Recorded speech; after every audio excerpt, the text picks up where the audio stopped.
pinakatotoong pagkatao ninyo.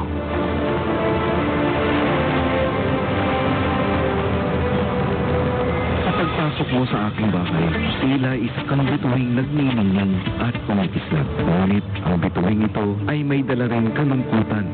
Tama ko ang bigat na dala ng matagal mo ng pagtahak sa pagkamit ng iyong pangarap. Lahat ng nangarap at nagtrabaho para matupad ang pangarap na yun, hindi naiiwan sa ilalim. Pero minsan, hindi ito naging hadlang sa iyo upang ipakita ang totoo mong pagkatao. Kahit artista kang naturunan, ang mga paamamay na natili pa rin sa lupa. Iba't ibang putasing mga hamon ang ibinato sa iyo. Kung ano-ano rin ang mga pangutya at pambabatikos na narinig mo. Problem ba sa ibang housemates na best friend kayo? Labandera, taga-linis, taga-hugas, PBB, Jane Edition, gano'n.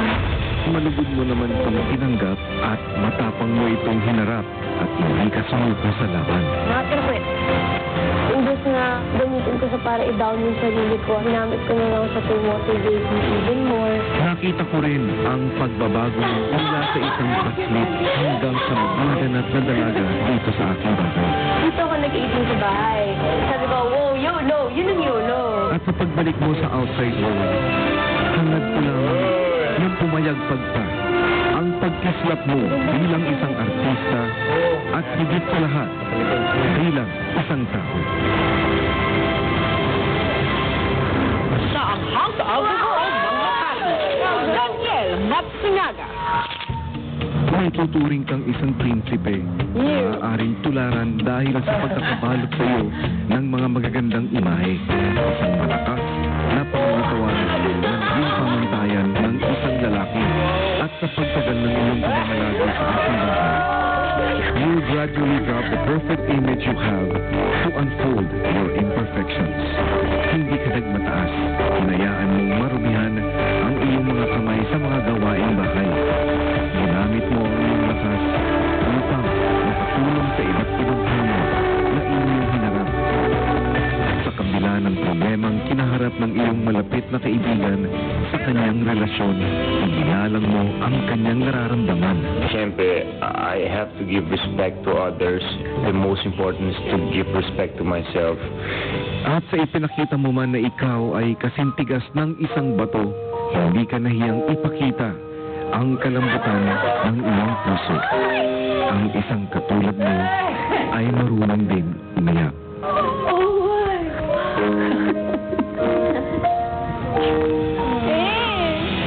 You traveled the world at the age of 16, and I am very glad that you ended up in the Philippines in a place you can call home.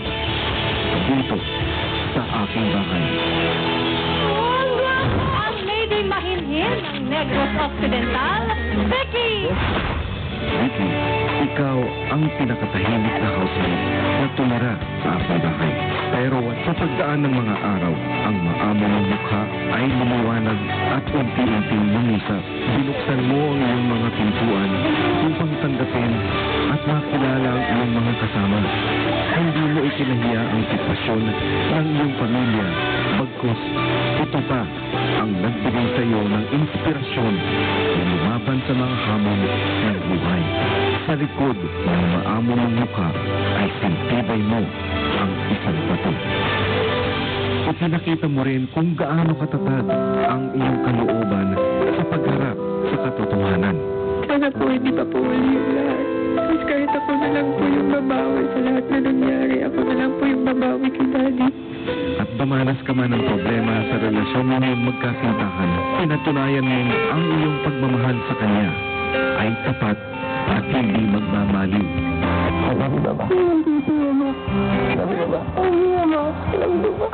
Kaya kailanman ay hindi ko makakalimutan na may isang Vicky na tumira sa aking bahay.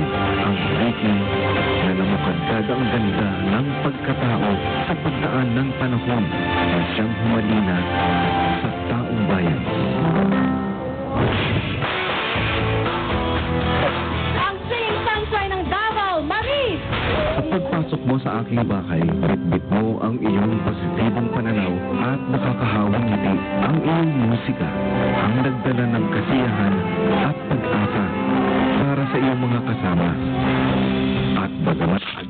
sinusubukan ang inyong samahan, mabilis mo namang natutunan ang halaga ng pagkakaibigan. Napatunayan ko po na kung may pagkakamali sa kaibigan po, pwede naman bumawi. Wala kang inurungan at napasan na laban. Alam mo, kung gaano kalaki ang iyong puso, Maris, lalo na pagdating sa iyong pamilya. Love pa ba niyo si Mama? Nakita ko kung paano naging daan hindi lang ang iyong tinig, kundi pati ang iyong boses upang maabot ang matagal mo nang inaasam na pangarap para sa iyong buong pamilya. River, I promise you, we'll happy family time.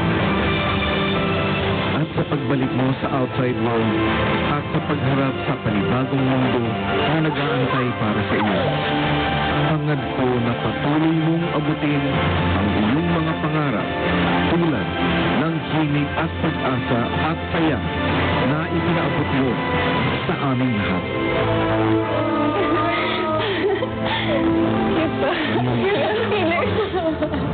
Ang panibagong tapang para harapin ang pagsubok ng pagbabalik sa outside world. Dahil nagbago kayo sa pananatili nyo sa aking bahay, asahan nyong magbabago na rin ang pakikitungo sa inyo ng taong bayan.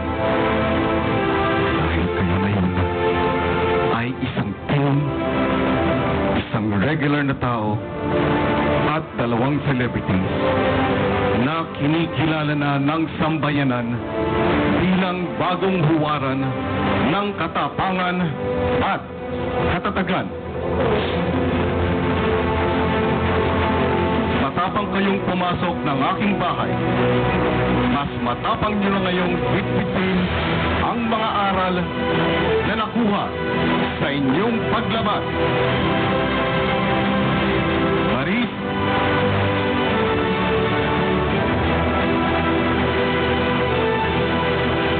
Vicky, Daniel, at Jane, ang aking natatanging all-in Big Four.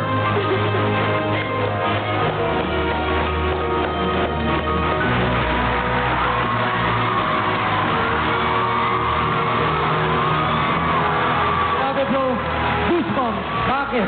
Iba yung feeling, bakit? Diba, na-experience natin yun maging Big Four at yan ang the best na parte talaga. Ang sarap ng feeling. Yeah. Talking about that one, sino nga ba sa ating Big Four ang nagpakita ng biggest change for the better at dapat tawaging big winner? Sino nga? Sino nga ba? Sino? Sino? Yan. Sino nga dapat na pinibigyan ng sobrang chance na maging big winner, mga kapamilya? Nasa inyong mga kamay po yan. Dahil you only have 23 minutes left to vote. Napakadali lang, mga kapamilya, dahil ang BBS ay para sa housemate na gusto nyo maging big winner. At ang BBE naman para sa housemate na ayaw nyo maging big winner. Ganun lang kadali. Ganun lang kadali. Tandaan that you have the power of one BBS vote per housemate per sim and one BBE vote per housemate per sim. Ibig sabihin, sa bawat sim, isang beses nyo lang dapat iboto ang housemate na gusto nyo maging big winner at isang beses para iboto ang housemate na hindi na gusto maging big winner. Grabe, grabe. Ang maaring pinakamahirap na katanungan, ibabato na sa ating Big Four sa pagbabalik ng Pinoy Big Brother All In!